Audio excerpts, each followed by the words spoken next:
Hello, my friends. Hello, and welcome back. We got another episode of Guardians Daily for you. Coming off a nice win last night for your Cleveland Guardians. Gonna be honest, a little agitated right now about that Cavaliers game last night. Uh, that was pathetic. It was tough, frustrating. First thing I was thinking about when I woke up. So I'm still kind of feeling that one. So about as annoyed, frustration. Even though Guardians got a nice win last night against the Tigers, I wish we can just keep playing Detroit teams, across all the sports. Seems to go a lot better. Yeah, frustrating last night for a Cleveland fan, especially if if you're a fan of both teams. If you're a fan of just the Guardians, came to the right show. First off, 'cause that's what we cover here, and second off, we got a win last night. So I'm gonna try and flush the other one last night, even though kind of in the back of my mind, rattling around, a little annoyed about that, but keep moving. Game one, and we'll get covered. We'll just stick to guards, so that way we can stay a little bit more positive because things are going well for your Cleveland Guardians. Another win last night versus the Tigers, 4-3. That was a close one. Had to come from behind early. Travis Pizzana, big two-run homer, much needed. Obviously, the night before, there was a couple shots he hit that he thought he got, especially that one in the ninth on Monday's game. They were giving him a little bit of a hard time in the dugout after, man, you got to really get into it to get it out of here at Comerica. Well, he did last night. So that was a positive for your Guardians. He hit his second home run of the season. He's really starting to find himself at the plate. Two-hit night for him. And yeah, good win for your Guardians. Enjoyable. Enjoyable. Yeah, I'm to be honest. That Cavs game last night's hurting. Hurting right now. If as we're working through it. But we'll get the energy up. We'll get going. Just one loss, and at least the Guardians won. So we got something going last night. A lot of guards ball last night. A lot of small ball for your Guardians. A lot of bunting over. I was surprised they had Angel bunt early in that one. I think I couldn't tell if that was a him decision or they were told to bunt, but he bunted early, got the runners over. Stephen Kwan drove in with a sac fly. Want to talk about the Kwan thing? Moving him down in the lineup, I think it's done so much, obviously, for the top. Obviously, his bat has not been great. So giving them an Angel or a Schneemann up there, just a little bit of a burst of energy and a little bit of new life up there as well. And obviously, they've been hitting the ball very well at the plate, especially Angel, who's been on fire lately. So that makes a lot of sense. I think they're going to really focus on left-handed pitching. It's going to be Angel up there at the leadoff spot for the time being. Right-handed, I think it's going to be Schneemann, at least for the time being, which I said. But I think that's how they're going to look at it right now, kind of see what sticks. So I think that makes a lot of sense.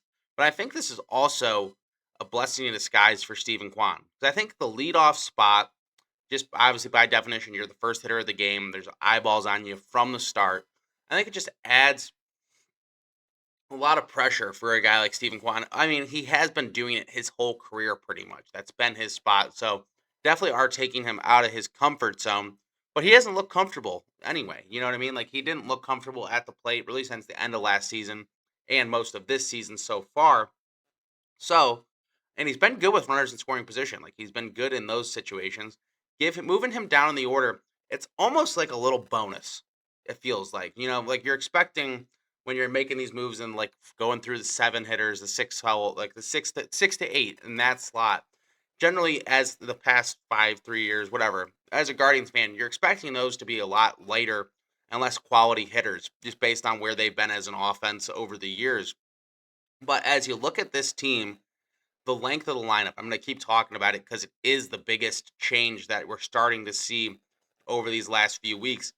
Is from top to bottom, there's a lot of good hitters and players who are hitting well. And then you look at a Stephen Kwan, who obviously is a good hitter and has been an all-star, has hit over 300 in his career, like been a very good bat. Obviously, he's got a different style than a lot of guys at the plate. Obviously with that inside-out swing, likes to take the ball to left field, likes to find little creative ways and at the plate to get on base. But putting him down there in the sixth spot or seventh spot really is like a nice little trick. Like, oh, whoa, it's Quan. It's not like you're expecting it to be a catcher or Jonathan Rodriguez or some of these guys we've had over the last few years. Like that. There's been the frustration with like where there just feels like there's not that consistent bat to come up and hit for you. Now it's a Stephen Kwan when you get down into these spots, and it's someone you're really excited to see. I think that's a really nice bonus for this lineup.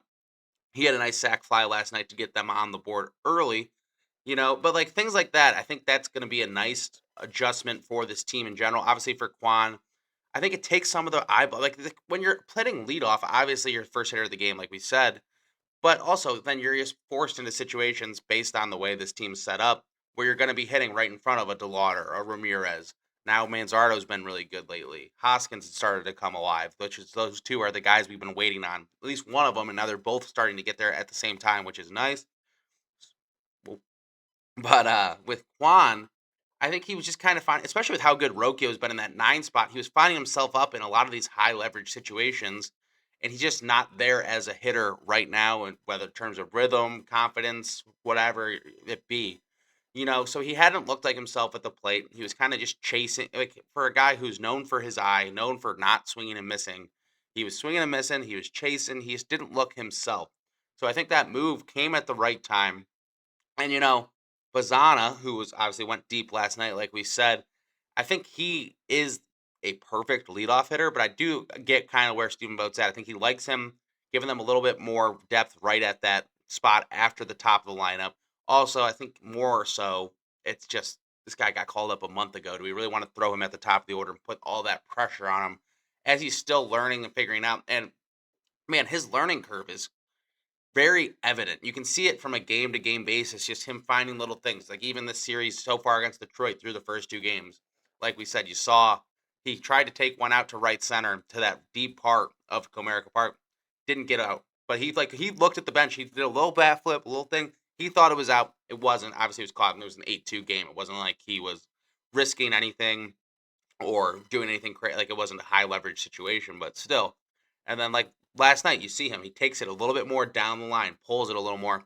Didn't do anything crazy until it got out of the ballpark. Just ran around the bases. His at bat quality's gotten better. You could see the patience for him. He's drawing so many walks, like just things that a pro hitter does. And he's looked like a pro. He's looked every part of the number 1 pick. Obviously, he's not the he doesn't look like a freak athlete. When you look at him, he's a little bit shorter, a little bit smaller size wise.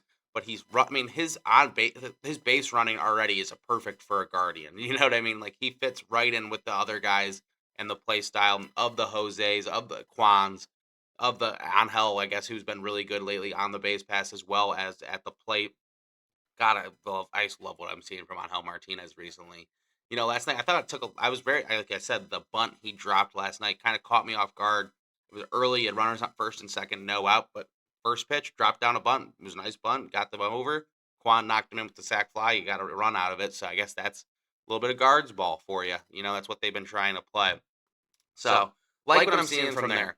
And then Tanner Bybee is going to be on the mound for you tonight. We look at the pitching staff. Parker Messick was really good again last night. Not his best stuff. He's been a little bit shaky lately, but he's still getting through 6 innings. He's still doing his part. Like the strikeouts are down a little bit and all some of his numbers, especially from that like ridiculous start to the season he had. But all this, I mean, he's still been one of the best pitchers in baseball, and especially in the American League. So there's a lot of excitement about Messick, obviously, as a rookie, all these things that go with it. But he's been really good. And then it's going to be Tanner Bybee tonight. Got beat up against the Reds on, what was that, last Friday. So he's back on the mound tonight. Just trying to work through it. It's been up and down kind of season for Bybee. He's been better before that Red starts. He had been better of late.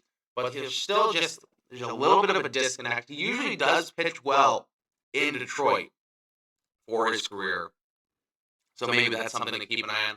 I guess the Guardians just have success against Detroit in general. Maybe that's part of it. Not as much in the postseason last year. But, yeah, things are bad in Detroit right now. You can see there's a lot of frustration in that Tiger dugout, in that fan base right now. But it is still so early in the season. There is time in the division, but the AL Guards are starting to pull away a little bit. I mean, the Guards are one of the best teams in the American League, and for good reason. They've been playing like it, especially lately. So it's been a nice little stretch that the Guardians are on. Still frustrated about the Cavs game last night, but we're not even thinking about it. Who cares? Who cares? I don't care. I'm pretty upset. But anyway, Yeah, look for Tanner Bybee tonight. He's been good against the Tigers. He likes to pitch in Detroit, especially. So I think he's due for another good one tonight.